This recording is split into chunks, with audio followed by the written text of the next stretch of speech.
Hello and welcome to my Christian fiction podcast, where I share stories with you.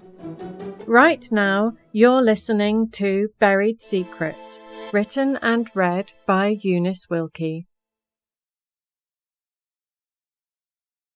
Chapter 6.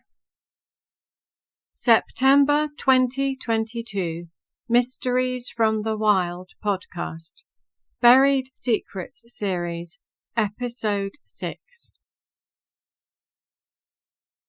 And as our music fades away, welcome to Mysteries from the Wild and Episode 6 of our Buried Secrets series. I'm Melanie Harris, and together we're continuing to unravel a most intriguing mystery. First, a big thank you for all your comments and contributions. They're always welcome, and your suggestions are refreshingly original. Lisa, I appreciate your kind words about the podcast. But no, I don't think I'd ever dare set up as a matchmaking service for the two men featured in this series so far. Yes, I believe they're both single, but since they might be listening, I won't confirm anything. And, let's be honest, they're unlikely to confide in me anyway. Mike, your article on the history of mausoleums was fascinating. Many thanks. I'll put a link to it in the episode notes. I'd never considered the Taj Mahal as the world's most famous mausoleum, but it certainly gives a new perspective. Steve, I'm glad you're tuning in, but I haven't had a chance to read your latest draft of that gothic horror novel featuring crypts, so I'm afraid I can't endorse it just yet. Now, for those of you asking about the Urquhart Mausoleum's exact location, I won't be sharing any more details. It's a private burial site, not open to the public. And as I so often do, I've changed names and details to protect privacy. So you never really know who's real and who's not, except me, of course. Meave, your suggestion that I camp overnight at the stone circle to catch the vandals? Tempting. I did seriously consider it. In fact, if the rain ever stops, I still might. That would be true dedication to solving the puzzle, wouldn't it? Even John might be impressed. But before you send me off into the wilds on an overnight stakeout, let's catch up on the mysteries so far. I haven't been idle, as you're about to find out.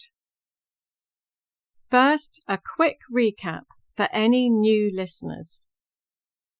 Somewhere in the remote Scottish Highlands, an archaeological dig is underway to determine if a local stone circle holds historical significance. A wind farm company is funding the dig, hoping the site doesn't turn out to be of historical interest, so they can proceed with their plans. Then, human remains were discovered at the site, but they weren't ancient. They had been stolen from a local family mausoleum and placed there by unknown persons. Meanwhile, other remains from the mausoleum were found missing, replaced with a threatening note. All of this coincides with another chilling discovery. A note written in 1977 by an 8-year-old boy, Terry Vass, found hidden in a loft decades later. In it, Terry claims he witnessed 5 men kill his brother and warns that if he himself is ever found dead, those same men are responsible.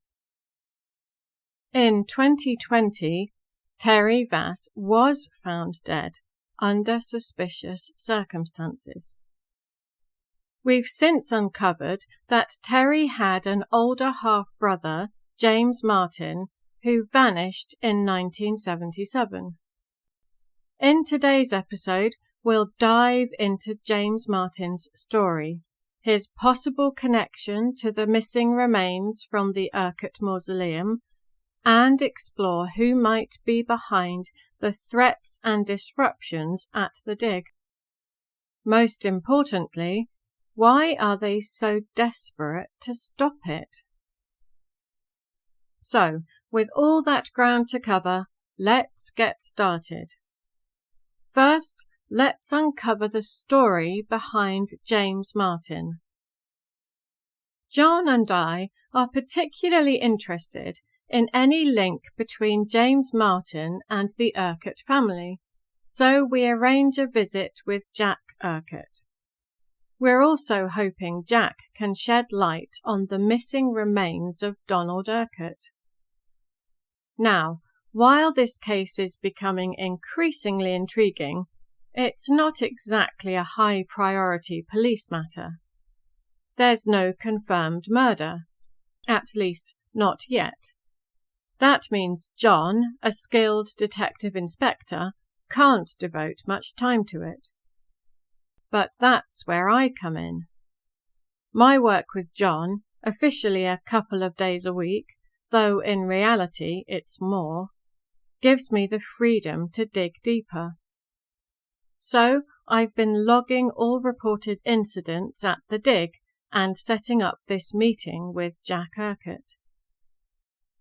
John joins me, not just because he's interested in the case, but I suspect because he's looking for an excuse to escape the office. It's a wet September day, and I'm relieved we're not heading to the dig. The sight must be miserable in this weather. As we drive through the glen, I update John on the reported incidents at the dig. In total, there have been 5 thefts, the latest one just last night. I assume Mr. Dixon? No, the man from the wind farm company. Oh, you mean Mr. Anxious? Anxious? Are you sure? I didn't catch his name, so I think of him by description. John chuckles. Very apt. I take it they haven't installed CCTV yet? Not as of last night. What was stolen last night? Their mobile communications hub. John whistles. They were foolish to leave that at the site after so many incidents. I called Ron Dixon this morning. He said they're hiring a security guard to patrol the site, starting tonight. Better late than never. I scroll through my notes. Not all the thefts were major. One involved Gary, you know, the other full-time archaeologist. He reported his wallet stolen, then later found it himself. John makes a non-committal noise. There have also been 17 reported acts of vandalism. Some reports log multiple incidents at once, so the real number could be even higher. The vandalism includes broken glass on the track to the stone circle. One of the archaeologists got a punctured tyre from that. There were also slashes in the marquee, graffiti on one of the ancient stones. So whoever's behind this clearly doesn't care about preserving the site, John interjects. Apparently not. And Gary also reported that his jacket sleeve was mysteriously torn. Gary does like reporting things, John notes dryly. And then there's one reported assault, I conclude. Let me guess. Gary? I nod. Allegedly, someone knocked him over while he was exiting the portable toilet. No witnesses, no injuries. He just fell onto soft ground. John frowns. All that open space. Where would an outsider have hidden? That's odd. We turn off the road, through an entrance flanked by stone pillars, and onto the forest track leading to the Urquhart estate. We pass the spot where we parked when we visited the mausoleum, but continue farther, heading towards Mains of Strathavie, the Urquhart family's estate headquarters. It's a striking place, a cluster of old stone farm buildings forming 3 sides of a square, enclosing a paved courtyard overgrown with weeds and scattered with farming equipment. The buildings have the potential to be quaint, even beautiful, but they're in desperate need of renovation. From this elevation, we can see across the valley. In the distance, a white dot marks the tent belonging to the archaeological dig, 3 miles away.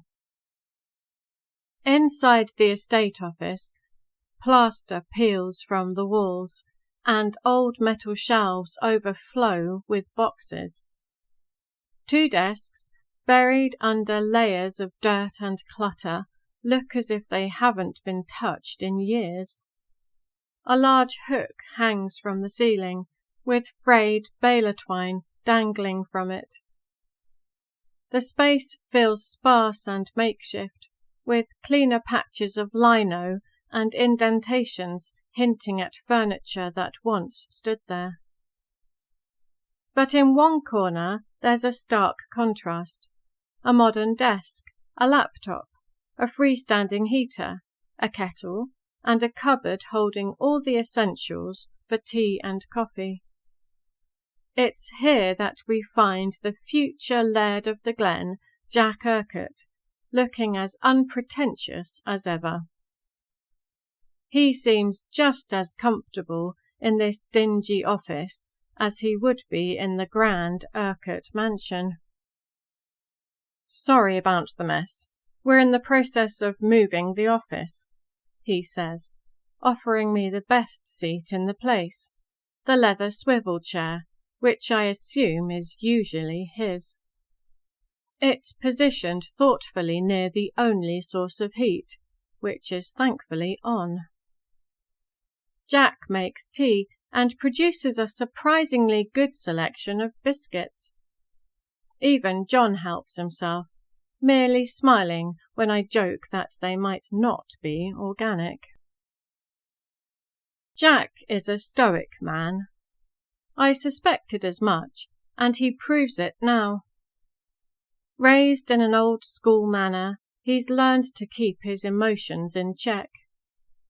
Thanks to John, he already knows about the threatening note left in Donald Urquhart's crypt. And while I might imagine he looks a little tenser than the last time we met, with his mouth set in a firm line instead of a smile, one thing he doesn't look is afraid.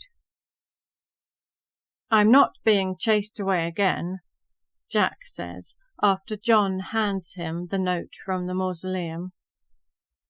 It's a cryptic comment, one that clearly holds meaning for the 2 men, but not for me.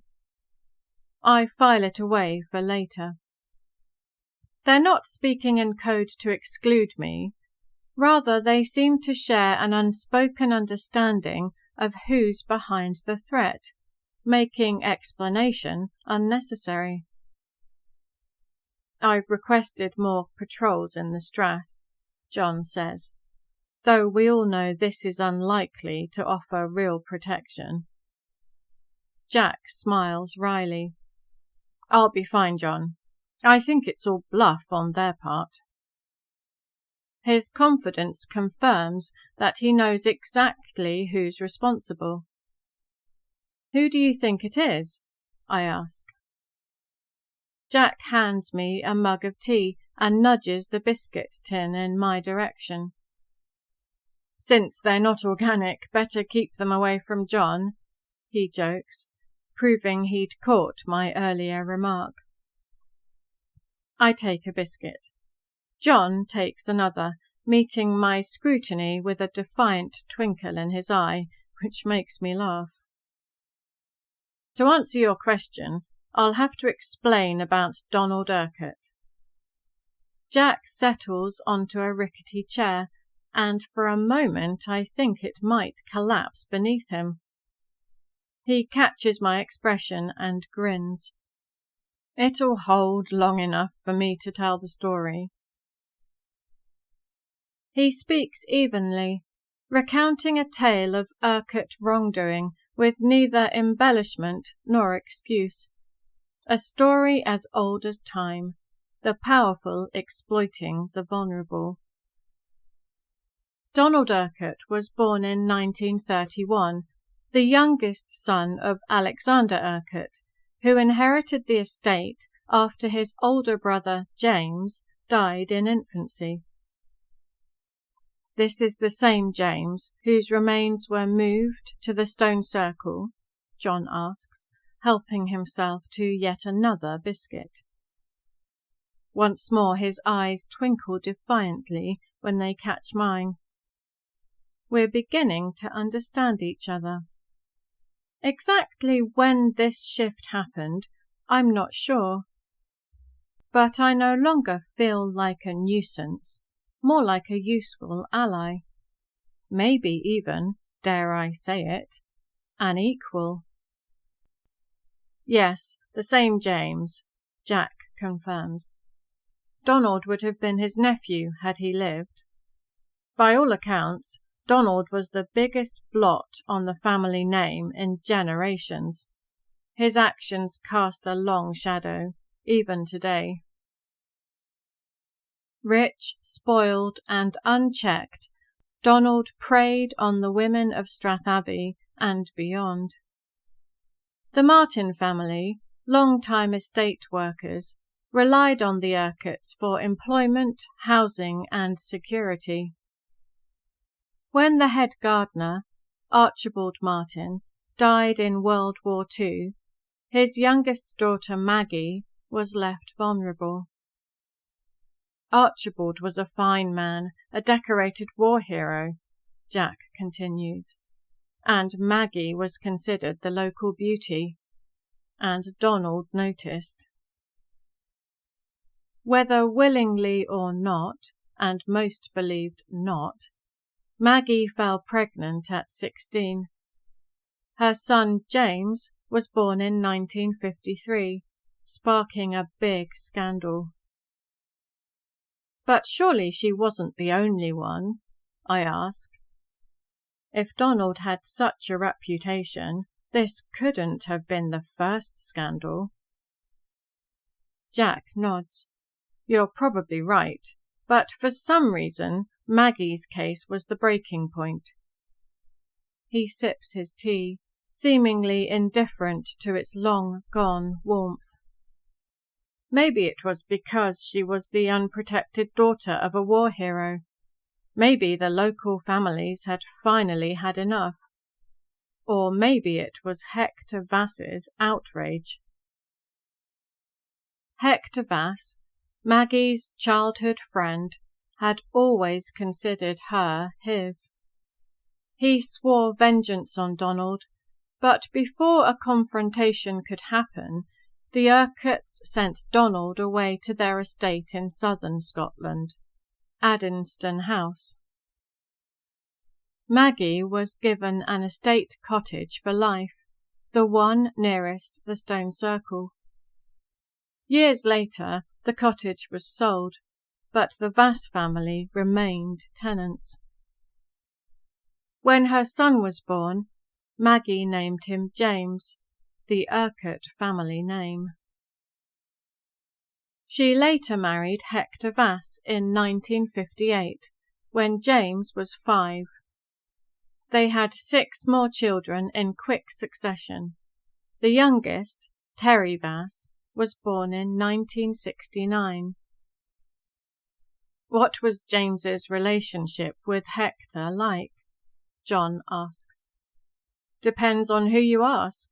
Jack replies. Most would say it was terrible. Hector resented James's Urquhart blood, but James held down steady employment as a shepherd and was the family's only wage earner, so he was tolerated. John sets his mug down. And what about Donald Urquhart? How did he die? He would have been relatively young. Jack scratches his chin. Accident or misadventure? I don't recall the details. He's not exactly a celebrated family figure. What does the inscription on his crypt mean? I ask. Jack frowns. What is it? Rest in peace wherever you now lie. The words have stuck with me, like a riddle. Jack looks puzzled. I've never paid attention to it. There might be something in the family records. That's why I suggested meeting here. I was hoping to go through the old estate diaries. He nods towards the metal shelves stacked with boxes. John glances at me. Just a flicker of a look, but I catch his meaning. I'd gladly take a look, I offer. John smiles. Yes, I'd read him correctly. Jack is equally eager. Be my guest. We've got records dating back to the 1700s. Gamekeeping, farming, housekeeping logs, diaries. There might be something about Donald's funeral. I nod, already eager to begin. Jack hands me a key to the office. Come and go as you please. John leans back in his chair and stares at the ceiling. What's the general consensus on James Martin's disappearance? Plenty of people think his stepfather, Hector Vass, killed him, but that might just be because it's a sensational story. Then again, other members of the Vass clan might have been involved. Murdo Vass runs the family. Nothing happens without his say-so. His sons, Duncan and Simon, are behind most of what goes on around here. He means criminal activity, of course.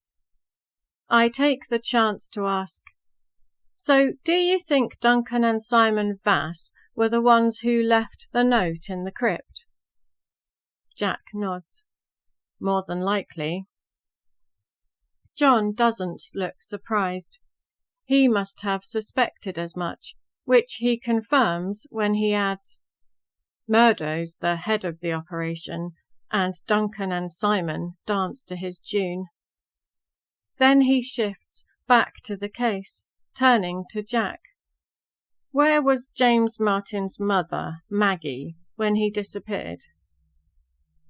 Jack's brow wrinkles again, so I intervene. I can help with that. According to Maggie's cousin, Edith Seagrave, Maggie was staying with her in England when James went missing. Convenient, murmurs John. Not for James Martin, retorts Jack. Edith also insists James Martin is alive and well and living in Australia, but our conversation was cut short. I am hoping to see her again soon. As we prepare to leave, Jack eyes John. Are you thinking someone else is buried at the stone circle? That the sabotage is about covering up a body?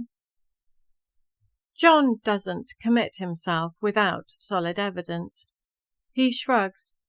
It would explain the threat to you. We gather our things. Jack watches us thoughtfully before saying, Well, you've certainly got a mystery for your podcast, Melanie. I tick off the list. An archaeological dig under attack, desecration of a burial site, missing remains, a decades-old disappearance, and a possible murder cover-up, not to mention a direct threat against Jack. We'll finish this episode on that sobering note. If you want to know what happens next, you know what to do. Join me for episode 7. I'll be back in the estate office, where I have a very startling encounter. Bring a jumper, it's chilly in there. Oh, and biscuits. Definitely bring biscuits. See you then.